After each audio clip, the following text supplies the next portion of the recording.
Welcome to prime time debate. నేను హిమ. Power point ప్రెజెంటేషన్లపై దోబూచులాట Telangana రాజకీయాల్లో వేడి రాజేసింది. చివరి నిమిషంలో తెలంగాణ భవన్లో పెట్టిన పవర్ పాయింట్ ప్రెజెంటేషన్ను రేపటికి వాయిదా వేసింది బీఆర్ఎస్. గులాబీ నేతలు చెప్పేదేంటో చూద్దామని ఎదురు చూసి ఇక ప్రతిపక్ష పార్టీ షో ఏమీ లేదని తెలుసుకొని భోజనం విరామం తర్వాత శాసనసభలో ప్రెజెంటేషన్ ఇచ్చారు మంత్రి ఉత్తమ్ కుమార్ రెడ్డి. తెలంగాణకు 34% నీళ్లు, 299 టీఎంసీలు చాలని కేసీఆర్, హరీష్ రావులు సంతకం చేసినట్టు ఆరోపించారు ఉత్తమ్ కుమార్ రెడ్డి. తెలంగాణకు బీఆర్ఎస్ తీవ్ర అన్యాయం చేసిందని మండిపడ్డారాయన. పాలమూరు రంగారెడ్డి ప్రాజెక్టుపై బీఆర్ఎస్ది అసత్య ప్రచారంగా తెలిపారు. మరి ప్రభుత్వం చెప్పిన దానికి మాజీ మంత్రి హరీష్ రావు ఇచ్చే ప్రెజెంటేషన్ ఎలా ఉండబోతోంది? కృష్ణా జలాలపై కాంగ్రెస్ బీఆర్ఎస్ ఎవరి వాదన వారిదేనా? మరి వాస్తవాలేంటి? తెలంగాణ ప్రజలకు తెలియాల్సిందేంటి? ఇవాళ ప్రైమ్ టైమ్ డిబేట్లో తెలుసుకునే ప్రయత్నం చేద్దాం. మనతో మాట్లాడేందుకు స్టూడియో నుండి విద్యాసాగర్ గారు, బీఆర్ఎస్ నాయకులు, నమస్తే అండి. అలాగే కార్తిక్ గారు, టీపీసీసీ కార్యదర్శి, స్టూడియో నుంచి జాయిన్ అయ్యారు. అలాగే జూమ్ నుండి రెహమాన్ గారు, సీనియర్ జర్నలిస్ట్, నమస్తే అండి, వెల్కమ్ టు డిబేట్.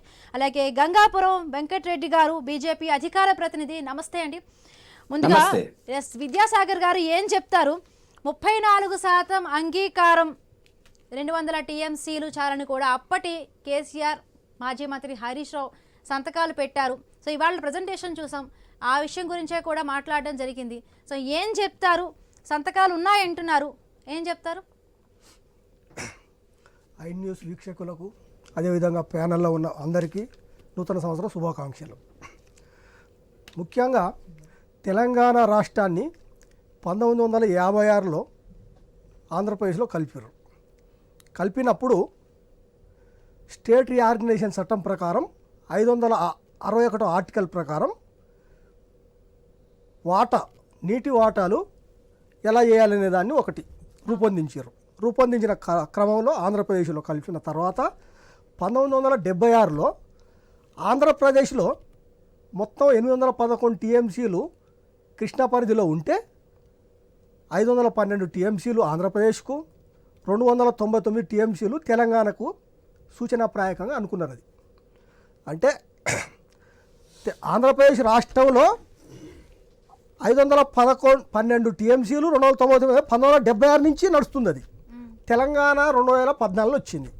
వచ్చిన తర్వాత ఇప్పుడు మామూలుగా మన పార్ట్ టైం కాంట్రాక్ట్ ఎంప్లాయీస్ ఉంటారు, వాళ్ళని ఇయర్కు మామూలుగా రెన్యువల్ చేసుకుంటూ పోతుంటారు. అదేవిధంగా 1976 నుంచి 512 టీఎంసీలు, 299 టీఎంసీలు అనేది అది ఫార్మాలిటీగా ప్రతి సంవత్సరం నడుస్తూనే ఉంటుంది. కానీ కేసీఆర్ గారు తెలంగాణ వచ్చినాక ఆయనే 299 టీఎంసీలకు సంతకాలు చేసిరు అనేది ఇది వాస్తవం కాదు. ప్రతిసారి బీఆర్ఎస్ మేము చెప్తూనే ఉన్నాం, ఈ 512, 299 అనేది ఆంధ్రప్రదేశ్ నుంచి కంటిన్యూ నడుస్తున్నది. సుప్రీంకోర్టులో తెలంగాణ ప్రభుత్వం కేసేసింది. పక్కనున్న మహారాష్ట్ర, కర్ణాటక ఈ కృష్ణానదిలో 1400 కిలోమీటర్ల నది ప్రవాహం ఉన్నది. అందులో 405 మహారాష్ట్ర ఉంటే 483 కర్ణాటక ఉన్నది. మన తెలంగాణ వచ్చేసి 483 ఉన్నది. ఆంధ్రప్రదేశ్ వచ్చి 192. అంటే కృష్ణా నది ప్రవాహంలో ఎక్కువ వాటా కలిగి ఉన్నది తెలంగాణ రాష్ట్రం. అయితే తెలంగాణ రాష్ట్రానికి మాకు ఎంత పారుగంతం, ఎన్ని కిలోమీటర్లు ప్రవహిస్తుంది అనేది దాని ప్రకారం మాకు అన్ని టీఎంసీలు రావాలని కోర్టులో కేసు వేసింది. సుప్రీంకోర్టులో వేసినప్పుడు మహారాష్ట్ర, కర్ణాటక వాళ్ళేమన్నారు, ఆల్రెడీ మాకు మహారాష్ట్రకు, కర్ణాటకకు ఎంతో టీఎంసీలు కేటాయించారు, మీరు ఆంధ్రప్రదేశ్లో తెలంగాణ విడిపోయింది, అంతే మీరు ఆ వాటాలు పంచుకోరు తప్ప మాకు అవసరం లేదనేది వాళ్ళ వర్షన్. కానీ లేదు మొత్తం మళ్ళీ ఈ 4 రాష్ట్రాల్లో కలిపి ఎవరికి ఎంత వాటా అనేది ఇవ్వాలనేది టీఆర్ఎస్ వాదన, బీఆర్ఎస్ పార్టీ వాదన. అందులో భాగంగానే 299 టీఎంసీలు అనేది కంటిన్యూ అవ్వకుండా వస్తుంది తప్ప కేసీఆర్ గారు ఎక్కడ 299 టీఎంసీలు కావాలి అని ఆయన సంతకం చేసింది లేదు. ఉత్తమ్ కుమార్ రెడ్డికి తెలియదు, తెలుసుకొని మాట్లాడాలి. ఉత్తమ్ కుమార్ రెడ్డి గారు ఇంతకుముందు సోనియా గాంధీ ఉన్నప్పుడు ఆ తెలంగాణ రాష్ట్రం కావాలని కాంగ్రెస్ ఎమ్మెల్యేలు 41 మంది సోనియా గాంధీని కలిసినప్పుడు ఆ కలిసిన దాంట్లో ఉత్తమ్ కుమార్ రెడ్డి లేడు. చిన్నారెడ్డి పెద్దలు ఉన్నారు, చిన్నారెడ్డి ఎమ్మెల్యే ఉన్నారు కదా, మహబూబ్ నగర్, అలాంటి వాళ్ళు కలిసిరు. అప్పుడు ఉత్తమ్ కుమార్ రెడ్డి ఆంధ్ర బార్డరు ఆయన ఉన్నది, తెలంగాణ ఆంధ్ర బార్డర్, నేను ఆంధ్రనే అనుకున్నాడు, ఆంధ్రలతో కలిసి ఉన్నాడు. ఆ పరిస్థితిలో ఆయనను పీసీసీ చేసింది. అంటే తెలంగాణ గురించి మాట్లాడనందుకు ఆయనను పీసీసీ చేసింది. ఇప్పుడు ఆయనే నీటి మంత్రి అయ్యిండు, తెలంగాణలో నీటి మంత్రి అయ్యిండు. ఓన్లీ తెలంగాణ మీద హక్కుతూ కేసీఆర్ చేసిన అభివృద్ధిని వీళ్ళు కొనసాగించలేక 299 టీఎంసీలు 299 టీఎంసీలు అనేది అవాస్తవాలు చెప్తున్నారు. 1956లో నాగార్జున సాగర్ కట్టినప్పుడు 312 టీఎంసీలు దాని కెపాసిటీ. యాక్చువల్గా నందికొండ అని పైన ఉంటుంది. ఇప్పుడు నాగార్జున సాగర్ కట్టిన పైన 14 కిలోమీటర్ల పైన నందికొండ ఉంటుంది. ఆ నందికొండ మన చాలామంది ఆడ టూరిస్టులు పోయినప్పుడు ఒక స్టీమర్లో పోయి చూస్తున్నాం. అక్కడ ప్రాజెక్టు కట్టడం వల్ల తెలంగాణలో సగం సస్యశ్యామలం అయ్యేది. కానీ ఈరోజు కింద కట్టడం వల్ల అప్పటికి మనం ఆంధ్రలో తెలంగాణ కలపడం వల్ల అక్కడ అన్యాయం జరిగింది. ఇప్పుడు ఆడ ఉన్న లెఫ్ట్ కెనాలు తెలంగాణకు వస్తుంది, రైట్ కెనాలు ఆంధ్రకు పోతుంది. మీరు ఎవరినైనా అడగండి, అడిగి వచ్చి చూడండి. రైట్ కెనాలు 24 అవర్స్ వాటర్ పోతుంటాయి. నీకు గేట్లు ఓపెన్ చేయకుండా లీక్ అయి వాటర్ వెళ్తుంటుంది. తెలంగాణ అంటే లెఫ్ట్ కెనాల్కి వచ్చి చూస్తే గడ్డ మీద ఉంటుంది, వాటర్ రావు. అంటే అప్పుడే 1956లోనే తెలంగాణకు అన్యాయం జరిగింది. కానీ కేసీఆర్ గారు ఎప్పుడు తెలంగాణకు రావాల్సిన హక్కుల గురించి కాంప్రమైజ్ గారు వారు అది ప్రపంచంలో యాక్చువల్గా ప్రధానంగా ఈరోజు ఇంకొక మాట కూడా అన్నారు. జూరాల ప్రాజెక్టుకి సంబంధించి కూడా ఆ ప్రాజెక్ట్ని అక్కడి నుంచి పూర్తి చేస్తుంటే ఈ ప్రాజెక్టుకి సంబంధించి ఇంత ఖర్చు అయ్యేది కాదు. జూరాల ప్రాజెక్టు 9 టీఎంసీలు దాని కెపాసిటీ. అక్కడ వాటర్ ఆపుకోనికి లేదు, లేకనే శ్రీశైలం దాకా తీసుకొచ్చి అక్కడ వాటర్ను స్టోర్ చేయడానికి ప్రాజెక్ట్ స్టార్ట్ చేశారు. అక్కడ ఒకవేళ కెపాసిటీ ఉండుంటే కట్టేవాళ్ళు, కానీ అది చిన్నది, అది జూరాల. దాని ప్రయత్నాలు చేశారు కానీ అది తప్పు. 9 టీఎంసీలే దాని కెపాసిటీ. అదో 9 టీఎంసీలు ఉండదు, వరద వచ్చినా కొద్దీ కిందికి వస్తూనే ఉండాలి. ఆ బ్యారేజ్ కరెక్ట్ లేదు, అంతే తప్ప ఆడ స్టోర్ చేయడానికి లేదు. దాని ప్రయత్నాలు కూడా చేశారు. భారతదేశం మన ప్రపంచంలో 18% జనాభా ఉన్నది. మన భారతదేశం ప్రపంచంలో ఇప్పుడు ప్రపంచంలో జనాభా మనది ఎక్కువ ఉంది, కానీ 4% వాటరే మనకు భారతదేశానికి వస్తుంది. కేసీఆర్ గారు తెలంగాణ రాష్ట్రం వచ్చినాక రాకముందు కూడా చాలాసార్లు వాళ్ళు మాట్లాడిన విషయాలు, భారతదేశంలో ఉన్న ప్రతి గుంట సస్యశ్యామలం కావాలి రైతు అనే ఉద్దేశంతో రైతులకు రైతు బంధు, రైతు బీమా ఇలాంటి పథకాలు పెట్టి తెలంగాణ ఏర్పరచుకునే మనం నీళ్లు, నిధులు, నియామకాల గురించి. అదే విషయాన్ని కార్తిక్ గారిని అడుగుతాం. కార్తిక్ గారు అంటే ఇవాళ అంటే 34% అప్పటి బీఆర్ఎస్ ప్రభుత్వంలో కూడా మాజీ మంత్రులు. బట్ ఇప్పటికి ఎందుకు అంటే 2 ఏళ్ళు అవుతోంది కాంగ్రెస్ పార్టీ వచ్చి, అంటే ఇంతవరకు ఎంత అనుమతులు తీసుకొచ్చారు అంటే ఏం చెప్తారు? ఎందుకు దాని అంగీకారాన్ని ఎందుకు తిరస్కరించలేదు? మేడం, ఈరోజు నీళ్ళపైన చెప్పండి అంటే బీఆర్ఎస్ పార్టీ వాళ్ళు 10 ఏళ్ళలో ఏం చేశారో చెప్పారు. విషయం ఏంటంటే మేము 2014 నుంచి 2023 వరకు ఏం చేసామని ఎవ్వరు చెప్పారు. కల్వకుంట్ల చంద్రశేఖరరావు దగ్గర నుంచి మా విద్యాసాగర్ సార్ దాకా ఎవ్వరు చెప్పారు. ఎవ్వరు చెప్పిన ఏం చెప్తారు తెలుసా? 1978, 1992, 1985 ఎన్టీ రామారావు హయాంలా, టీడీపీ హయాంలా, ఆ హయాంలా, ఈ హయాంలా, కాంగ్రెస్ పార్టీ హయాంలా ఇట్లా జరిగింది, అట్లా జరిగింది, అప్పుడు అన్యాయం జరిగిందని మేడం తెలంగాణ కోసం కొట్లాడింది.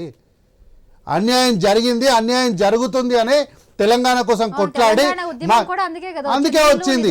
మాలాంటి యువకులం అందరము మేమందరం పని లేక ఎక్కడ ఉద్యోగాలు రాక రాజకీయాల్లో లేము. మేము ఎంఏ పొలిటికల్ సైన్స్ HU లాంటి క్యాంపస్లలో ఎంఏ పొలిటికల్ సైన్స్ చేసిన స్టూడెంట్స్ లాంటి వాళ్ళం. మేము ఉస్మాన్ యూనివర్సిటీలో చదువుకున్న వాళ్ళము. మేము ఏడో ఉద్యోగం చేసుకున్నా మాకు ఇంత జీతం వస్తుంది, నెలకు 60-70 వేలు. ఇవన్నీ కాదని రాజకీయాలు ఎందుకు మిలిగిపోయినామంటే ఈ నీళ్ళ కోసమే, ఈ నిధుల కోసమే, ఈ నియామకాల కోసమే తెలంగాణకు అన్యాయం జరుగుతుందని మా ఈప్లను పోలీసులకు అప్పచెప్తే ఆ రోజు మా మీద కేసులు అయితే మేము ఈరోజు ప్రభుత్వ ఉద్యోగాలకు అర్హతను కోల్పోయిన తద్వారా రాజకీయాలకు అలవాటు పడిపోయి ఇక్కడనే రాజకీయాల ప్రజలకు సేవ చేసుకుంటూ ఇక్కడనే ఉండిపోయినాం. వీళ్ళు ఎవరు కూడా 2014 నుంచి 23 వరకు చెప్పారు. సార్ కూడా చెప్తుంటే, చరిత్ర చెప్తుంటే ఇంకేం చెప్తారు అనుకుంటే మొత్తం అదే చెప్తున్నారు. అంటే కల్వకుంట్ల చంద్రశేఖరరావు గారు తెలంగాణ రాష్ట్రానికి నీటిలో జరిగిన ప్రతి అన్యాయానికి కల్వకుంట్ల చంద్రశేఖరరావు పూర్తిగా బాధ్యులు. ఎందుకంటే వారు యువజన కాంగ్రెస్లో ఉన్నప్పుడు ఉమ్మడి ఆంధ్రప్రదేశే కదా, మరి అప్పుడు వారికి తెలుసు కదా కాంగ్రెస్ పార్టీలో ఉన్నప్పుడు అన్యాయం జరుగుతుందని. సరే, వారు రాజీనామా చేసిరు ఉమ్మడి ఆంధ్రప్రదేశ్లో కాంగ్రెస్ పార్టీ రాజీనామా చేయడానికి పోయినరు. గిదే తెలంగాణ రాష్ట్రాన్ని అన్యాయం చేసిందని చెప్పినటువంటి తెలుగుదేశం పార్టీలా వారు శాసనసభ్యులు, మంత్రి, డిప్యూటీ స్పీకర్ 20 సంవత్సరాల పార్టీలా, ఆ క్యాబినెట్లా వారి బాధ్యులు. ఏనాడు కూడా నోరు తెరిచి మాట్లాడలేదు. వారి చరిత్ర చెప్పారు కాబట్టి వారికి తెలియని ఇంకో చరిత్ర కూడా చెప్తున్నా నేను.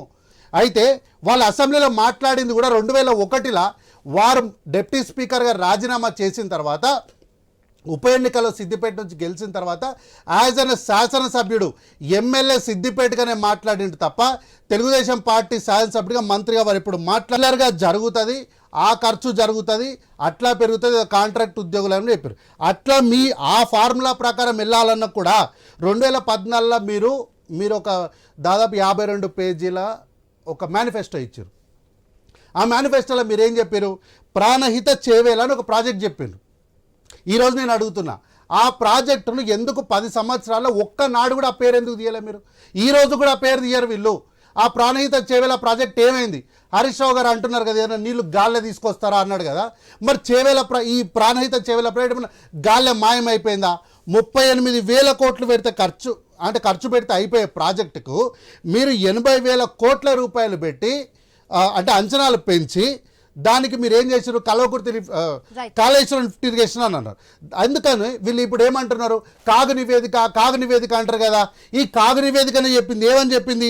1.4 లక్షల కోట్ల రూపాయలను మీరు వృధా చేయడం వల్ల ఈ ప్రాజెక్టు తెలంగాణ రాష్ట్రం పూర్తిగా కూడా నాశనం అయిపోయిందని చెప్పారు. ఈ విషయాల గురించి మాట్లాడమంటే ఈ విషయాలు ఏమీ మాట్లాడకుండా జూరాల ప్రాజెక్టు 9 టీఎంసీల కెపాసిటీ అని అంటున్నారు. నాకు కూడా షాక్ అనిపించింది. జూరాల ప్రాజెక్టు 11.94% టీఎంసీల నీటికి దాని కెపాసిటీ ఉంది మేడం. ప్రజలకు మనము బీఆర్ఎస్ పార్టీ వాళ్ళు ఏంటంటే తెలంగాణ ప్రజలందరూ అమాయకులు, మేము ఏం చెప్తే నమ్మేస్తారు అనుకుంటారు. కాదు మేడం, ఈ యుగం అది కాదు. ఈ యుగము మనం ఇట్లా కొడితే అట్లా డీటెయిల్స్ అన్నీ వస్తాయి. కాబట్టి తెలంగాణ ప్రజలకు మీరు అబద్ధాలు చెప్పి ఇంకా మోసం చేయాలన్న ప్రయత్నం దయచేసి చేయొద్దు. తెలంగాణ రాష్ట్ర ప్రజలు గత 10 సంవత్సరాలు మీ వల్ల మోసపోయింది చాలు. ఇంకా పైన మోసం చేయడానికి, మోసపోవడానికి తెలంగాణ ప్రజలు సిద్ధంగా లేరు. కాంగ్రెస్ పార్టీ మీరు చేసినటువంటి 10 ఏళ్లలో చేసినటువంటి ప్రతి అక్రమాలపైన, ప్రతి అన్యాయాలపైన దీనిపై నివేదికలు తెప్పించింది. ఈరోజు ప్రతి దానిపైన కూడా దాన్ని పూర్తిగా అంటే రిపేర్ చేసి పనిచేయడానికి ముందుకెళ్తుంది తప్ప కొంత ఆలస్యం జరుగుతున్న మాట వాస్తవమే. కానీ ఈ ఆలస్యంలో కూడా మా నిబద్ధతను తెలంగాణ ప్రజలకు భవిష్యత్ తరాలకు ఇవ్వాల్సినటువంటి ఒక కాంక్రీట్ విషయాన్ని మేము ఇవ్వడానికి మేము సిద్ధంగా ఉన్నాం. రెడ్డి చిన్న బ్రేక్ తీసుకుందంటే జూరాల నుండి కొనసాగితే పాలమూరు రంగారెడ్డి ప్రాజెక్ట్ ఇంకా ఫాస్ట్గా ఫినిష్ అయ్యేది, ప్రాజెక్ట్ పూర్తయ్యేది, ఇంత ఖర్చు కూడా అయ్యేది కాదని ఒక కొత్త పాయింట్ ఒకటి తెర మీదకు తీసుకొచ్చారు. రెడ్డి డీటెయిల్గా అనాలిసిస్ చేద్దాం. చిన్న బ్రేక్ తీసుకుందాం, బ్రేక్ తర్వాత కంటిన్యూ అవుతుంది. Welcome back. ఇవాళ పాలమూరు రంగారెడ్డి ప్రాజెక్టుకు సంబంధించి Uttam Kumar Reddy power point presentation ఇచ్చారు. రేపు బీఆర్ఎస్ పార్టీ ప్రజెంటేషన్ ఇవ్వబోతోంది. అంటే ఈ ప్రజెంటేషన్లో చాలా కీలకమైన విషయాలు కూడా చర్చించారు. రైట్, సీనియర్ జర్నలిస్ట్ రెహమాన్ గారిని అడుగుదాం. రెహమాన్ గారు ఏం చెప్తారంటే 34% అంగీకారం, అప్పటి అంటే 299 టీఎంసీలు మాత్రమే సరిపోతుందంటూ కూడా సంతకాలు పెట్టారు.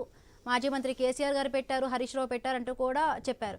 అలాగే జూరాల ప్రాజెక్టు నుంచి పాలమూరు రంగారెడ్డి ప్రాజెక్టుకు సంబంధించి కూడా తీసుకొని ఉంటే ఇంత ఖర్చు అయ్యేది కాదు, ఈ పాలమూరు రంగారెడ్డి ప్రాజెక్టు ఇంకా త్వరగా కూడా పూర్తయ్యేది అంటూ కూడా చెప్పడం జరిగింది. ఎంత వాస్తవం?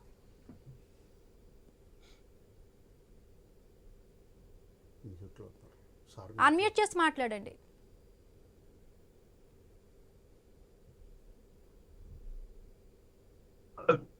మిత్రులందరికీ, మీకు ప్యానెల్లో ఉన్న మిత్రులందరికీ, ఐనిస్ ప్రేక్షకులకు అందరికీ నూతన సంవత్సరం శుభాకాంక్షలు. అయితే ముఖ్యంగా తెలంగాణ రాష్ట్ర ఏర్పాటు జరిగిందే నీళ్ల వాటాలో అన్యాయం జరుగుతుంది, నిధుల్లో అన్యాయం జరుగుతుంది అనేటువంటి ప్రధాన ఇతివృత్తంగా నీళ్లు, నిధులు, నియామకాలు అనేటువంటి ఇతివృత్తంగా ఒక డిమాండ్ మొత్తం అంటే తెలంగాణ ప్రాంతానికి అన్యాయం జరుగుతుంది అన్నటువంటి వాదనతోటి జరిగిన ఒక మహత్తర పోరాటంలో ఒక ప్రత్యేకమైనటువంటి పరిస్థితుల్లో తెలంగాణ రాష్ట్రాన్ని ఏర్పాటు చేసుకున్నాం. ఆ తర్వాత చాలా క్రియాశీలకంగా ఏర్పడినటువంటి ప్రభుత్వం నీళ్లపైన కదిలినట్టుగా మనం అంతా చూసాం.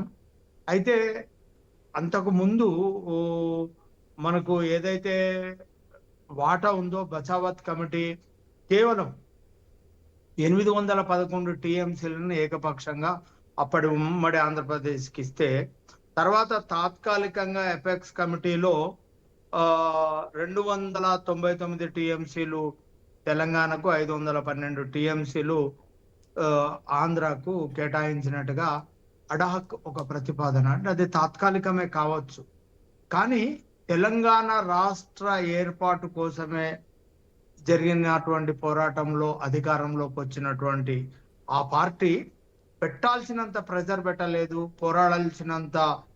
పోరాడలేదు అనేది కాంగ్రెస్ పార్టీ వాదన. బీఆర్ఎస్ ఏమంటుందంటే ఇది కేవలం తాత్కాలికమైనటువంటి ఏర్పాటే, శాశ్వత కేటాయింపులు మళ్ళీ తర్వాత జరుగుతాయి కాబట్టి మేము లెటర్స్ రాసామని అంటున్నారు. నిజానికి తెలంగాణ రాష్ట్రంలో నిజానికి 50% వాటాకు పైనే రావాలి. ఎందుకంటే దీనికి ఆధారం ఏంది, దీనికి ప్రాతిపదిక ఏంటంటే క్యాచ్మెంట్, పరివాహక ప్రాంతం. కృష్ణా పరివాహక ప్రాంతం అనేది తెలంగాణలో ఎక్కువగా ఉంది.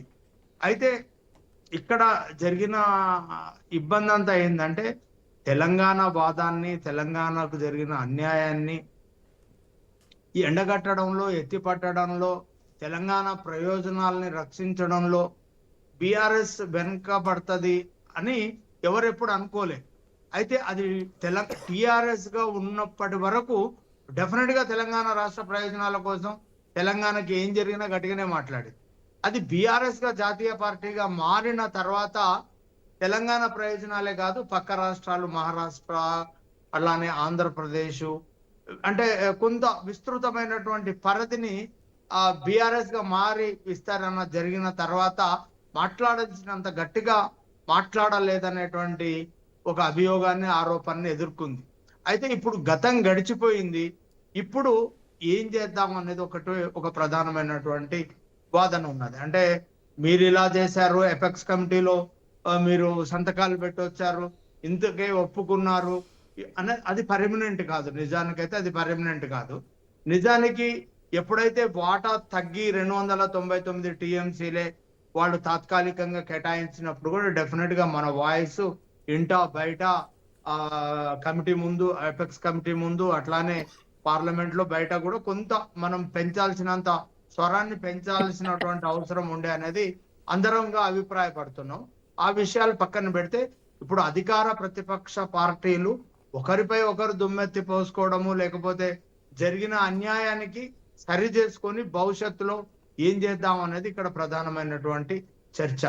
ఇంకొకటి, ముఖ్యమంత్రి కానివ్వండి, ప్రధాన ప్రతిపక్ష నాయకుడు లేదా ప్రధాన ప్రతిపక్షంగా ఉన్నటువంటి బలమైనటువంటి ప్రతిపక్షం బీఆర్ఎస్, ఆ పార్టీ డెఫినెట్ గా సభలో ఉండి డిబేట్ లో పాల్గొని ఉంటే చాలా బాగుండేది. ఎందుకంటే అంటే ప్రతిపక్షం డిబేట్ లేకుండా, ప్రతిపక్షం విమర్శ లేకుండా, ప్రతిపక్ష కన్స్ట్రక్టివ్ క్రిటిసిజం లేకుండా ఆ పార్లమెంటే కానివ్వండి, లేకపోతే అసెంబ్లీ కానివ్వండి, చట్టసభల్లో చర్చ అనేది అర్థరహితం అండి. గతంలో మనం చూసాం, పుచ్చలపల్లి సుందరయ్య గారు ప్రతిపక్ష నాయకుడిగా ఉన్నప్పుడు ఆయన సైకిల్ పైన పార్లమెంట్కి వెళ్ళేవారు. ప్రధాన ప్రతిపక్ష నాయకుడు నెహ్రూ గాని, ఇందిరాగాంధీ గాని ఆయన పార్లమెంట్ అంటే లోక్సభకు వచ్చే వరకు అంటే ప్రధాన ప్రతిపక్ష నాయకుడి విమర్శను, అభిప్రాయాన్ని తీసుకోకుండా సభ నడవనిచ్చే వాళ్ళు కాదు. ఇప్పుడు అట్లాంటి పరిస్థితులు ఉండాలి. ప్రధాన ప్రతిపక్ష నాయకుడు కేసీఆర్ గారు డెఫినెట్ గా సభలో తన అభిప్రాయాన్ని చెప్పాలి. నీళ్ళపైన నిజానికి పట్టున్న నాయకుడు అండి, అవునన్నా కాదన్నా డెఫినెట్ గా కేసీఆర్ గారికి ఎటు నుంచి ఏ నది ఎక్కడికి వెళ్ళి, ఒకసారి ఎమర్జెన్సీ ల్యాండింగ్ హెలికాప్టర్ చేయాల్సి వస్తే ఆయన ఎక్కడ చేయాలో కూడా, ఏ నది ప్రవాహం ఎక్కడ ఇసుక ఉంటది కూడా చెప్పగలిగిందంటే, అక్షాంశ రేఖాంశాలు కూడా చెప్పగలిగిన నాయకుడు. డెఫినెట్ గా కేసీఆర్ గారి అభిప్రాయాన్ని, ఆయన విమర్శని, అంటే రెహమాన్ గారు నిజంగానే కేసీఆర్ గారికి అంత నిజంగానే పట్టున్న విషయం మనందరికీ తెలిసింది. మరి ఇంత దీనిగా కూడా కాంగ్రెస్ అటువైపు నుంచి కూడా అటు రావాలని కోరుకుంటుంది. నీటి హక్కులపై, వాటాలపై న్యాయం చేశారో తెలంగాణ రాష్ట్ర ప్రజలకు తెలియాల్సిన అవసరం ఉంది. మరి ఎందుకు కేసీఆర్ గారు రావడం లేదంటారు? నిజాన్ని ప్రజలకు తెలియాలి కదా. అది ఆ పార్టీ చెప్పాలి. నిజానికి వాళ్ళు మొత్తం నిరవధికంగా మొత్తం ఈ సమావేశాలన్నిటినీ బహిష్కరిస్తూ, బైకాట్ చేస్తూ నిర్ణయం తీసుకున్నారు. కనీసం ఒకరోజు ఏదైనా విషయం ఉంటే ఒకరోజు బైకాట్ చేస్తే బాగుండే. ఎందుకంటే ప్రజలు బిఆర్ఎస్ పార్టీకి ఒక బృహత్తమైనటువంటి బాధ్యత అప్పచెప్పారు. ప్రజల పక్షాన మాట్లాడాల్సినటువంటి బాధ్యత అప్పచెప్పారు. ప్రభుత్వం తప్పులు చేస్తే నిలదీయాల్సినటువంటి బాధ్యత ప్రజలు అప్పచెప్పారు. మనము అక్కడ నవీన్ పట్నాయక్ ను చూసాం, అంతకాలం ముఖ్యమంత్రిగా ఉన్నటువంటి వ్యక్తి ప్రతిపక్షంలో కూర్చోబెడితే ఆ ముఖ్యమంత్రి ప్రమాణ స్వీకారాన్ని కూడా ఆయన వెళ్ళడం చూసాం. కాబట్టి డెఫినెట్ గా అంటే ఒక 10 ఏళ్ల పాటు ప్రజలు అధికారాన్ని అప్పచెప్పారు. ఇప్పుడు ప్రతిపక్షంలో ఉండి ఆ పార్టీకి అంటే బలమైన ప్రతిపక్షం అండి, అంటే మామూలు ప్రతిపక్షం కాదు. అంటే 38-39 స్థానాలను గెలుచుకొని జిహెచ్ఎంసీలో ఆల్మోస్ట్ స్వీప్ చేసినటువంటి పార్టీ బీఆర్ఎస్. ఖచ్చితంగా ఈ చర్చల్లో డెఫినెట్ గా ఆ పార్టీ పాల్గొనాలా. ఒక బలమైనటువంటి ప్రజాస్వామ్యానికి, ఒక బలమైనటువంటి వాదనకు, అంటే బాగా మాట్లాడుకోవడం ద్వారా, బాగా చర్చించడం ద్వారా, చర్చోపచర్చల ద్వారా మాత్రమే క్రీమ్ వస్తుందండి. డెఫినెట్ గా ప్రధాన ప్రతిపక్ష పార్టీ పాల్గొని ఉంటే బాగుండేది అనేది నా అభిప్రాయం. ఇప్పటికైనా బ్రిజేష్ కుమార్ కమిటీ ముందు బలమైన వాదనలు వినిపించి మన న్యాయపరమైనటువంటి వాటా 50-50 అయినా మనం సాధించుకోవాలి. లేదంటే భవిష్యత్తు తెలంగాణకు, తెలంగాణ ప్రజలకు ఇది తీరని అన్యాయంగానే ఓకే ఉండిపోతుంది. రెహమాన్ గారు, బీజేపీ వెర్షన్ కూడా విందాం. రైట్, గంగాపురం వెంకటరెడ్డి గారు ఏం చెప్తారో. అటువైపు మాజీ సీఎం కేసీఆర్, ఇప్పటి సీఎం కేసీఆర్ ఇద్దరు తెలంగాణకి ద్రోహం చేశారు, జలద్రోహులు అంటూ కూడా ఒకరిపై ఒకరు విమర్శించుకుంటున్నారు. కేంద్రమేమో మీ పార్టీయే ఉంది అక్కడ. సో ఏం చెప్తారు? ఈ సమస్యకు ఒక పరిష్కారం ఎప్పటికల్లా వచ్చేది? తెలంగాణ రాష్ట్ర ప్రజలకి అసలు ఎవరు తెలంగాణ కోసం నిజంగా కూడా వాటా కోసం, తెలంగాణ నీటి హక్కుల కోసం ఎవరు పోరాడారు, ఎవరు అన్యాయం చేశారు తెలియాల్సిన అవసరం ఎంతైనా ఉంది. కేంద్రం మీ ప్రభుత్వంలో ఉంది. సో ఏం చెప్తారు మరి? ఒకటి హిమగారు, ఒక వారం 10 రోజుల నుంచి నేను 1969 ఉద్యమకారుణ్ణి. 69లో విద్యార్థిగా నేను ప్రత్యేక రాష్ట్రం కోసం జైలుకి వెళ్ళినటువంటి అనుభవం నాకు ఉన్నటువంటిది. సరే, తెలంగాణ వాదము, ఉద్యోగాలు, నీళ్లు, నిధులు, తెలంగాణ సంస్కృతి, సంస్కారం అది ఏ రకంగా అవహేళనకు గురి అయింది, అవమానానికి గురి అయింది, ఈ చరిత్ర పక్కకు పెట్టండి. ఇవన్నిటి యొక్క పరిష్కార మార్గమే 2014లో తెలంగాణ వచ్చింది. అనేక వందల మంది అమరుల త్యాగాల పునాదుల మీద ఏర్పడింది. ఏ ఒక్కరో చేస్తే తెలంగాణ వచ్చిందని చెప్పుకుంటే మాత్రం ఆనాటి నుంచి ఈనాటి వరకు నేను ఉన్నా కాబట్టి నేను ఒప్పుకోను. ఒకటి, నెంబర్ 1. నెంబర్ 2, మనం ముఖ్యంగా నిధులు వదిలేయండి. మన నిధులు మనకి ఏదో ఉన్నాయి, సరే. ఉద్యోగాలు మనం ఇచ్చుకుంటున్నామా లేదా అని చర్చ పక్కకు పెడతాం. ఇచ్చారా లేదా, ఆ ప్రభుత్వం ఇచ్చిందా, ఈ ప్రభుత్వం ఇచ్చిందా అని. మళ్ళీ ఏం జరిగింది హిమగారు? 2014కు ముందు 60-65 సంవత్సరాలుగా పాలించినటువంటి ఉమ్మడి రాష్ట్ర కాంగ్రెస్ కావచ్చు, అది టీడీపీ కావచ్చు, రకరకాల ఎక్కువ భాగం కాంగ్రెస్ 50 సంవత్సరాలు పాలించిన మాట వాస్తవం.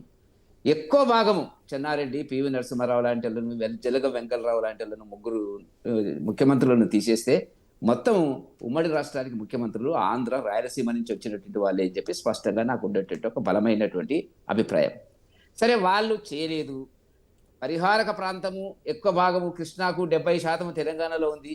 అదేవిధంగా గోదావరికి అట్లాగా ఉంది. కింది రాష్ట్రం అది, అయినా వాళ్ళు ఎక్కువ అనుభవిస్తున్నారు, నీళ్ళను వాడుకున్నారు అని. దీనికి కారణాలు, చారిత్రక కారణాలు ఎవరు అనేటువంటిది నేను పోను. కానీ అది జరిగిన తర్వాత ఏ ఉమ్మడి రాష్ట్రంలో అన్యాయం జరిగిందని మనం పోరాటి తెచ్చుకున్న తెలంగాణలో 2014 జూన్ నుంచి వచ్చినటువంటి కొత్త ప్రభుత్వం, కేసీఆర్ గారు ఉద్యమకారుడు, ఉద్యమ పార్టీకి అధికారం ఇచ్చినారు. ప్రజలు చాలా మంచి పని చేసినారు. ఆ తర్వాత కాంగ్రెస్కి వచ్చింది. మొత్తం 12 సంవత్సరాలుగా. నేను అడిగే ప్రశ్న ఒకటే హిమగారు, ఆనాడు ఎవరిని విమర్శించినా మనం తెలంగాణకు అన్యాయం జరిగింది నీళ్ళకని, ఆ ప్రభుత్వ ప్రాధాన్యత కలిగిన, ఇన్ఫ్లుయెన్స్ కలిగినటువంటి ఆంధ్ర ప్రాంతం నాయకులను, ముఖ్యమంత్రులు, ఉమ్మడి రాష్ట్రమే కావచ్చు, మనం కూడా ముఖ్యమంత్రులు వాళ్ళని విమర్శించడం. ఇలా ఎటువంటి పరిస్థితి ఏర్పడ్డదంటే నాకు 10 రోజుల నుంచి అసలు బేచైనవుతుంది. నేను అసలు ఒక టెన్షన్ స్టార్ట్ అయింది. అసలు ఏం జరిగింది? ఒక ఆలోచన పరుడిగా, ఉద్యమకారుడిగా ఉన్నటువంటి నాకు 2-3 రిపోర్ట్లు చూసిన తర్వాత ఇంతకాలం ఎవరు అన్యాయం చేసిండ్రు, వాళ్ళు అన్యాయం చేసిందేమో టీవీలో మాట్లాడుతున్నాం. అది సాంకేతికపరమైన సబ్జెక్టు, నాకంతా తెలుసు అని నేను కూడా అనుకోవడం లేదు. చాలా మంది కూడా తెలియదు నీటికి సంబంధించినటువంటి విషయాల లోపల. కాకపోతే అన్యాయం జరిగింది అనేటువంటి దాని మీద మనకు తోచిన సమాచారం, డేటా మీద మనం గత 8-10 ఏళ్ళుగా నేను మాట్లాడుతున్నాను. కానీ ఇవాళ 10 రోజులలో జరిగింది ఏంటంటే, ఒకటి, నెంబర్ 1 నేను చెప్పదలుచుకున్నది ఏంటంటే, మా భారతీయ జనతా పార్టీకి సంబంధించినటువంటి ఎవరైతే మనకు శ్రీరామ్ గారు ఉన్నారో, వెదిరే శ్రీరామ్ గారు, ఆయన గతంలో జలశక్తి మంత్రిత్వ శాఖలో సలహాదారుడుగా పనిచేసినాడు కేంద్ర ప్రభుత్వంలో. అంతకుముందు రాజస్థాన్లో పనిచేసినాడు. ఇప్పుడు మహారాష్ట్రలో ఆయన సలహాదారుడుగా ఉన్నాడు. సరే, సబ్జెక్ట్ ఎక్స్పర్ట్, ఆయనకుండే అభిప్రాయాలు, ఆయనకున్నాయి, అనుభవాలు ఆయనకున్నాయి. ఆయన 10 రోజుల కింద మా పార్టీ ఆఫీసులో ఒక పవర్ పాయింట్ ప్రజెంటేషన్ పెట్టినాడు, ఓపెన్గా ప్రెస్ అందరు కూడా. ఆయన చెప్పినటువంటి కొన్ని విషయాలు చూసిన తర్వాత నాకు ఒళ్ళు గగుర్బొచ్చేటువంటి సంచలనమైనటువంటి అంశాలు కనపడుతున్నటువంటిది. ఇవాళ మనం ఏమనుకున్నాం, ఆంధ్రలో మోసం చేసిండ్రు, ఆంధ్ర ప్రాంతానికి తీసుకుపోయినరు, ఆ చర్చ పక్కకు పెట్టండి. ఇవాళ తెలంగాణకు మోసం చేసింది కేసీఆర్ గారు, ఆ తర్వాత చేస్తున్నటువంటి దాన్ని కొనసాగింపుగా చేస్తున్నటువంటిది రేవంత్ రెడ్డి గారు అనేటువంటిది. రెండు ఈ రాష్ట్రంలో ఏర్పడ్డటువంటి తెలంగాణ బిడ్డలతో ఏర్పడ్డటువంటి వెంకటరెడ్డి గారు తెలంగాణ అంటే పౌరులతో రెండు ఏర్పడ్డ పార్టీలు కూడా మీ పార్టీతో భాగస్వామ్యంగా ఉన్నవే. సో వాళ్ళిద్దరూ మాకేం భాగస్వామ్యం అన్యాయం ఉంది? చేశారు. సో కేంద్రంలో మాకేం మీరు భాగస్వామ్యం ఇప్పటికైనా ఉంది? మరి తెలంగాణ కేంద్రంలో ప్రజలు న్యాయం చేయొచ్చు కదా. వినండి, మాకు భాగస్వామ్యం లేదు, వాళ్ళిద్దరికి కేంద్రం భాగస్వామ్యం కేటాయింపులు ఉంది. చేసింది ఎవరు? లేదా కేంద్రం కేటాయింపులు ఏం చేసిందో కాదు కదా, మీకు అధికారం ఇచ్చింది రెహమాన్ గారు పాలించమని, నిర్ణయం చేయమని. చేత కాకుండా నీళ్ళు అమ్ముకొని జగన్కు నీళ్ళు అమ్ముకొని రాజకీయంగా దేశంలో మనం ప్రధానమంత్రి అయితం అనేటువంటి దాని కింద 512 కాదు, ఇవాళ మమ్మల్ని నిందించినారు. ఇవాళ ఎవరు చేస్తున్నారు?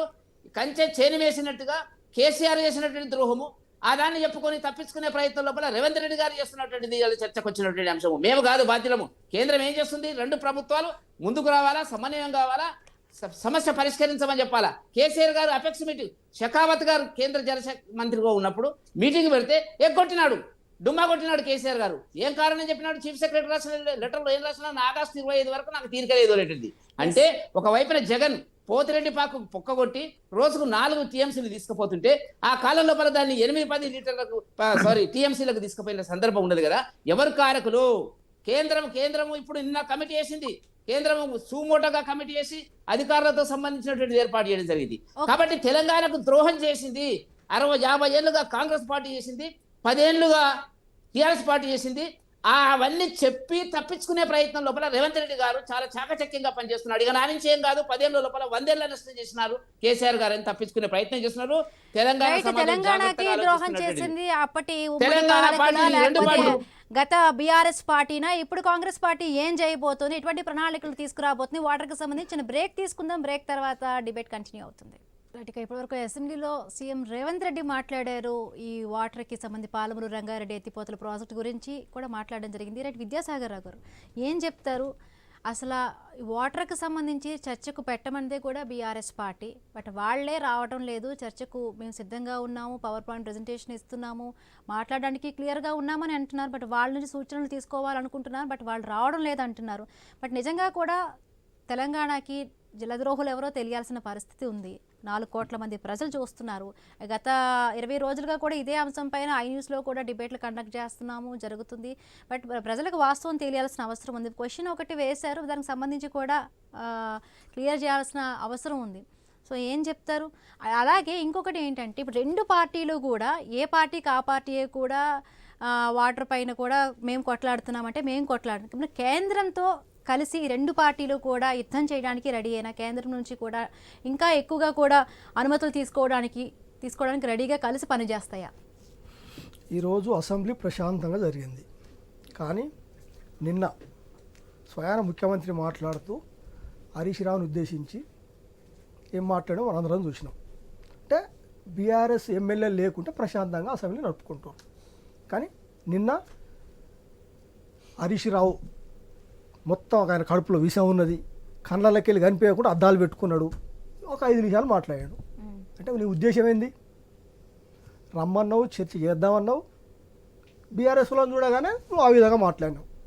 కాబట్టి వాళ్ళు సరే అసెంబ్లీ నుంచి బైకాట్ చేసి వెళ్ళిపోయారు.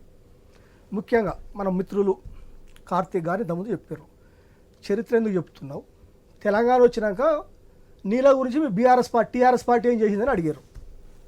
ఇప్పుడు ముఖ్యమంత్రి కూడా అసెంబ్లీలో గదే చరిత్ర చెప్పిండు. నేను చెప్పిన 1976 గయ్యే చెప్పాడు.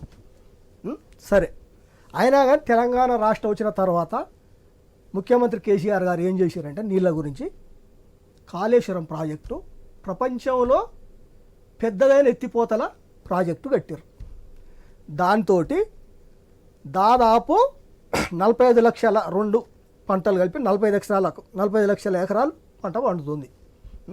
సరే, అలా 2 బ్యారెల్ కుంగిపోయినాయని అన్నారు. దాన్ని ఇప్పుడు వర్క్ చేస్తున్నారు. 3 సంవత్సరాలలోనే మనం ఈ ప్రాజెక్టు కట్టి నీళ్ళు ఇవ్వగలిగినాం. తెలంగాణ రాష్ట్రం వచ్చిన తర్వాత ఇంతకుముందు వరి అనగానే ఆంధ్రప్రదేశ్లో కృష్ణా గుంటూరు నుంచి వరి వంతే మన తెలంగాణ రాష్ట్రమే కాదు, ఆంధ్రప్రదేశే కాదు, దేశానికి కూడా అన్నం పెట్టే అని మాట్లాడుకున్నాం.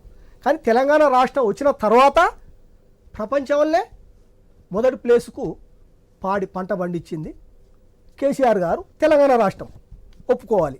అదేవిధంగా ఈ ప్రాజెక్టు కట్టిన తర్వాత మిషన్ కాకతీయ తెలంగాణ రాగానే 2015లో మార్చి 18వ తారీఖు మిషన్ కాకతీయ స్టార్ట్ చేశారు. మన తెలంగాణ రాష్ట్రంలో మొత్తం 46,531 చెరువులు ఉన్నాయి.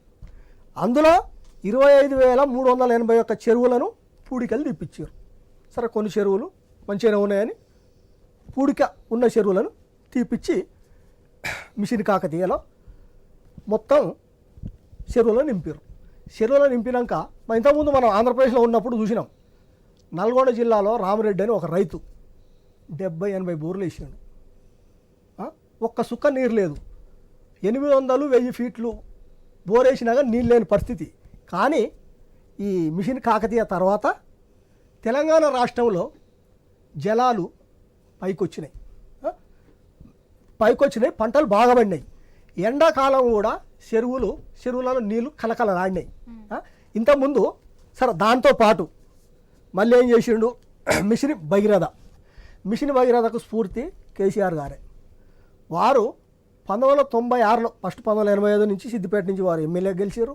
1996లో వారు ఎమ్మెల్యే ఉన్నప్పుడు సిద్దిపేటలో వర్షాలు లేక నీళ్లకు జనవరి వస్తేనే కటకటలాడేది. అట్లాంటి ప్రజలు కిలోమీటర్లు పోయి వాటర్ తెచ్చుకునేవాళ్ళు. బావులలో నుంచి మోటార్ పెడితే గంటసేపు పైపులలో నీళ్ళు ఇస్తే గంటసేపు నీళ్ళు పట్టుకొని ఉండేది, కిలోమీటర్లు పోయేది. ఇది చూసిన కేసీఆర్ గారు 1996లోనే 60 కోట్లతోటి సిద్దిపేటలో ఇంటింటికి నల్లాలతోటి నీళ్ళు ఇచ్చిండు. దాన్ని స్ఫూర్తిగా తీసుకొనే ఈరోజు తెలంగాణ రాష్ట్రంలో మిషన్ భగీరథ పేరుతోటి మొత్తం గ్రామాలలో నీళ్ళు ఇచ్చిండు. అందులో భాగంగానే హైదరాబాద్లో కూడా ప్రతి నెల 20,000 లీటర్లు ప్రతి ఇంటికి ఫ్రీగా ఇచ్చిండు. అంటే నీళ్ళు ఆంధ్రప్రదేశ్ ఉన్నప్పుడు ఎట్లా ఉండే, సాగునూరికి ఎట్లుండే, తాగునూరికి ఎట్లుండే, అప్పుడు ఎన్ని ఇబ్బందులు పడ్డాం. కేసీఆర్ టీఆర్ఎస్ ప్రభుత్వం వచ్చిన తెలంగాణలో ఏ విధంగా చేసిండు అనేది గమనించాలి. చెప్పగానే చరిత్ర ఆడిపోదు, మనం చేసిన పని కూడా ఆడిపోదు. కేసీఆర్ గారు ఏం చేసినా తెలంగాణ రాష్ట్రం కొరకే చేసిండు. అదేవిధంగా భారతదేశం స్వతంత్రం వచ్చి 77 సంవత్సరాలు అయినా కానీ కనీస వసతులు కల్పేయలేని స్థితిలో ఈ భారతదేశంలో కాంగ్రెస్ పార్టీ కానీ బీజేపీ కానీ బీజేపీ కాని పార్టీలు కానీ చేసిన అని కేసీఆర్ గారు చాలాసార్లు చెప్పారు. భారతదేశంలో ప్రతి ఎకరాకు సస్యశ్యామలం చేస్తేనే రైతులకు కానీ దేశానికి కానీ మంచిదని కేసీఆర్ ఉద్దేశం. దానికి అనుగుణంగానే తెలంగాణ వచ్చినా కానీ ఎంత పని చేసిండో మనం చూసినాం, చేసారు. కానీ ఈరోజు మళ్ళీ ఆంధ్రప్రదేశ్లో ఏ విధమైన పరిస్థితులు ఉన్నాయో ఈ కాంగ్రెస్ ప్రభుత్వం అదే చేస్తుంది. నువ్వు కాదండి, మరి తెలంగాణ రాష్ట్రంలో సరే ముఖ్యమంత్రి గారు చేసిండు, నీకు చంద్రబాబు దోస్తయ్యండు, కేసీఆర్ శత్రువు అయిందా? అదెట్లా? ఇప్పుడు మనం తమిళనాడు ఉన్నది, తమిళనాడు రాష్ట్రంలో ఏ ప్రభుత్వ అధికారంలోకి వచ్చినా కానీ వాళ్ళు కేంద్రం మీద ఒత్తిడి తీసుకొచ్చి వాళ్ళ పనులు చేసుకుంటారు. కానీ ఈరోజు కేంద్రంలో బీజేపీ ఎంపీలు 8 మంది గెలిచిర్రు, కాంగ్రెస్ 8 మంది గెలిచిర్రు, ఎంఐఎం ఒక ఎంపీ గెలిచిర్రు. కానీ కేంద్ర ప్రభుత్వం పరిష్కరించవలసిన నీటి వాటాలు ఇప్పటివరకు పరిష్కరించలేదు. సుప్రీంకోర్టులో టీఆర్ఎస్ పార్టీ కేసు వేస్తే కేంద్రం పిలిచి మీరు సుప్రీంకోర్టులో కేసు వేసిర్రు, కేసు విత్డ్రా చేసుకుంటే మీ నీటి పంపకాలు మేము చేస్తామన్నాడు. ఏది కేసు విత్డ్రా చేసుకుంటే ఇప్పటివరకు చేయలే. అంటే కేంద్రంలో ఉన్న బీజేపీ పార్టీ, ఇంతకుముందు ఉన్న కాంగ్రెస్ పార్టీ కావాల్సి తెలంగాణను నష్టం చేస్తలేరా వీళ్ళు? అంటే వీళ్ళు కావాల్సింది ఏంది? అధికారంలో ఉండాలి. ఇప్పుడున్న రేవంత్ రెడ్డి కానీ వేరే కానీ. కానీ మాటకు కేసీఆర్ గారిని తిరుగుతున్న ఉద్దేశం ఏంది? కేసీఆర్ గారు తెలంగాణ రాష్ట్రంలో డెవలప్ చేసిండు, అదే విధంగా డెవలప్ చేసిన ఒక నిమిషం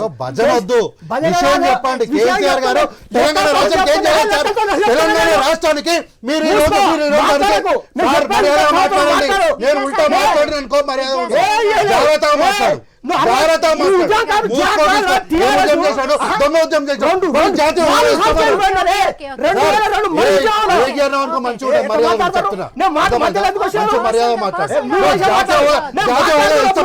మోసం చేసి తెలంగాణ రాష్ట్రాన్ని జాతీయ హోదా తీసుకొని వస్తాను, ఫామ్ హౌస్ లో వండుకున్నావు, ఖర్చు తీసుకుంటాడు కేటీఆర్.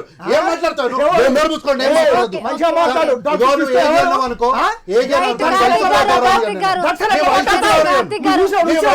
నీ వయసు కూడా గౌరవం. నీ వయసు కూడా గౌరవం Yes, ఏం విద్యాసాగర్ గారు. మాట్లాడు గౌరవం మాట్లాడు ఏం మాట్లాడుతున్నావు బజార్ కొడుతున్నావు తెలంగాణ రాష్ట్రం గురించి చెప్తుంటే బజార్ కొడుతున్నావు. నీకంటే చుట్టూ కొట్టాలంటే పోయి ఫామ్ హౌస్ పోయి కొట్టు. ఇలా కాదు. మేడం, వీళ్ళు జాతీయ హోదా తీసుకొని వస్తామని చెప్పారు. Yes, okay. ఎక్కడ చెవేల పథకానికి మాట్లాడుతున్నా ఏం లేదు. Yes, okay. ఒకే అందరూ టైంకి first లేస్తున్నారు time మేడం. వెళ్ళొద్దు. మేడం, Time తర్వాత వెళ్ళొద్దు. ఇట్లా subject లను పిలవద్దు. Yes, okay, Just Karthik time గారు. cancel చేస్తున్నారు. Okay, okay, విద్యాసాగర్ గారు. మాట్లాడు Right, నీకు okay. సంస్కారం లేదు, ఏం లేదు. నీకు ఉత్తమ లేదు సంస్కారం. అర్థమైందా? నేను మాట్లాడుతున్నా, మధ్యలో ఎట్లా వస్తాను? ఎట్లా మాట్లాడాలో తెలియదు నీకు. నువ్వు చిడతలు కొడుతున్నావు. ఎవరు? కల్వకుంట్ల చంద్రశేఖర్ ఓకే చిడతలు కొట్టాలంటే నేను చేసిన ఫామ్ పని హౌస్ లేదు. కొట్టు. మీరు Okay. చెవేలు ఎత్తిపోయే నేను పథకానికి నేను జాతీయ హోదా subject- తీసుకొని వస్తామని subject చెప్పారు. ఏకమే మాట్లాడుతున్నాను. నువ్వు Right, మేనిఫెస్టో right. పెట్టినావు కదా. Subject- ఏమైంది మేనిఫెస్టో అంటే? ఏమైంది నీ మేనిఫెస్టో? Subject- నీ subject మేనిఫెస్టో ఏదో ఏమైంది? మాట్లాడుతున్నాను. ఏ మేనిఫెస్టో? నీ Subject మేనిఫెస్టోలో ఏదో ఏం చెప్పినావు? మాట్లాడుతున్నాను. కేసీఆర్ గారు నేను కేసీఆర్ గారు లెక్క మహారాష్ట్రకి ఏం లెక్క చెప్తావా నువ్వు? నీ బొక్కలని కల్వకుంట్ల చంద్రశేఖరరావు గారు కల్వకుంట్ల చంద్రశేఖరరావు గారు ఏం చెప్పారు మేడం? ఏం చెప్పారు? నీకు ఇష్టం వచ్చిన నీళ్లు తీసుకోపో అని చెప్పి డిస్టర్బ్ చేయడానికి నువ్వు డిస్టర్బ్ చేస్తావు నువ్వు చెప్పేది చెప్పు ఏం మాట్లాడతారు వీళ్ళు? ఈయనేదో కూర్చొని అర్ధ గంట నుంచి చింతలు కొడుతున్నాడు, వచ్చే టైం కిల్ చేస్తున్నారు. నేను మాట్లాడే సబ్జెక్ట్ ఉన్నది రైట్, సమయం తక్కువగా నేను ఉంది. మాట్లాడే రెహమాన్ subject గారు, ఉన్నది. No madam. Rehman garu. Madam Yes, ఇది yes, చాలా yes, అన్యాయము. yes, okay. మేడం That ఇది చాలా అన్యాయము. ఆయన అనవసరంగా టైం కిల్ చేసి రాష్ట్ర ప్రజల్ని తప్పుగా పట్టించి ఈ రోజు రాష్ట్రంలో కల్వకుంట్ల చంద్రశేఖరరావు గారు తోలు తీస్తున్నాడు, పట్టలు ఇస్తా అన్నాడు, ప్రభాస్ జైలుకులు కొట్టిపోయిండు. ఏంటండి ఈ రోజు భయపడి పారిపోయిన ఒక్క మాట మాట్లాడారు. తెలంగాణ రాష్ట్రానికి పూర్తిగా అన్యాయం చేసినట్టు. రెహమాన్ గారు, అసెంబ్లీలో కూడా సేమ్ జరుగుతోంది, ఇక్కడ నాయకుల్లో కూడా సేమ్ జరుగుతోంది. అంటే వ్యక్తిగత దూషణలకే కానీ నిజంగా కూడా ఆ వాటర్ చర్చపై కూడా ఎవరు క్లారిటీ రావడం లేదు. సో ఫైనల్ గా ఏం చెప్తారు? కన్క్లూడ్ చేయండి. నిజానికి హిమ గారు, మనము అంటే ఒకరికొకరము దూషణలు వాదనలు చేసుకోవాల్సిన అంశం కాదు ఇది. అంతర్రాష్ట్ర జల వివాదాలు, inter state river water disputes ను పరిష్కరించాల్సిన బాధ్యత కేంద్ర ప్రభుత్వానికి. ఇంతకుముందు మిత్రులు వెంకటరెడ్డి గారు ఉండి ఇది కాంగ్రెస్ కు బీఆర్ఎస్ కు సంబంధించిన విషయం, ఇందులో మా భాగస్వామ్యం గాని మా పాపం గాని మా వాటా గాని ఏమీ లేదని చెప్తున్నారు. నిజానికి దేశాన్ని ఏలుతున్నటువంటి పార్టీ బీజేపీ అండి. అసలు భారత రాజ్యాంగం ఆర్టికల్ 242 ప్రకారం అంతర్రాష్ట్ర నదులు లేదా నదీ వ్యవస్థల నీటి ఉపయోగం, పంపిణీ, నియంత్రణ వివాదాలను పరిష్కరించే బాధ్యత కేంద్ర ప్రభుత్వానికి. అలా సాధ్యం కాకపోతే పార్లమెంట్ లో చట్టం చేయొచ్చు. కోర్టులు, సుప్రీం కోర్టుతో సహా ఇది పరిధి కాదు.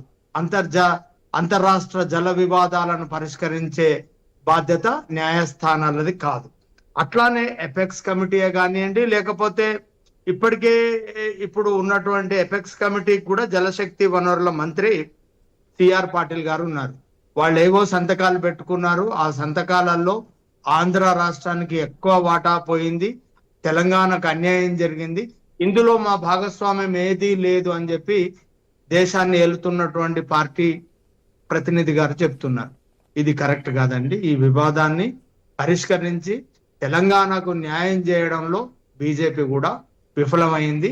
భవిష్యత్తులో మన వాదనని మరింత బలంగా వినిపించి 2014 ఆంధ్రప్రదేశ్ పునర్విభజన చట్టం సెక్షన్ 84 ప్రకారం తెలంగాణకు రావాల్సిన వాటా కోసం ఈ రాష్ట్రంలో ఉన్నటువంటి అన్ని రాజకీయ పార్టీలు ఏకతాటిపైకి వచ్చి ఒక జాయింట్ యాక్షన్ కమిటీగా ఏర్పడి కేంద్రం పైన ఒత్తిడి తీసుకురావాలి.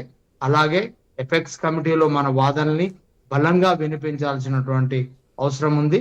ఇది ఇప్పుడు ఉన్నటువంటి వాటా పర్మనెంట్ కాదు కాబట్టి, ఇది అడహక్ వాటానే కాబట్టి మన పూర్తి వాటా కోసం తెలంగాణ బిడ్డలు, తెలంగాణ పౌరులు, తెలంగాణ పార్టీలు. చెప్పండి, అంటే ఈ రోజు చూపించిన డాక్యుమెంట్స్ ఏవైతే ఉన్నాయంటే చట్టపరంగా కూడా నిలబడే పరంగా ఉంటాయి, కేవలం ఇవి ప్రెజెంటేషన్ వరకే మాత్రమే పరిమితం అయ్యే విధంగా ఉంటాయా?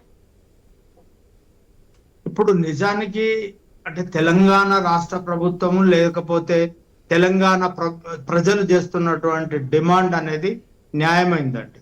అంటే ఆంధ్రప్రదేశ్ పునర్విభజన చట్టం ప్రకారంగా విభజించకుండా, లేకపోతే నదీ పరివాహక ప్రాంతాన్ని ప్రాతిపదికన తీసుకొని విభజించకుండా ఏదో ఏకపక్షంగా ఏదైతే విభజన నీటి వాటా జరిగిందో ఇది అశాస్త్రీయము, అన్యాయంగా ఉంది. నిజానికి దానికి ఒక ప్రాతిపదిక ఏమీ లేదు.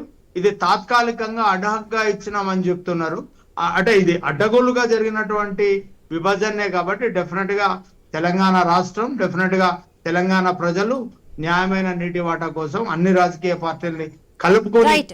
మాట్లాడి పోరాడి సాధించుకోవాల్సిన అవసరం అయితే ఉందండి.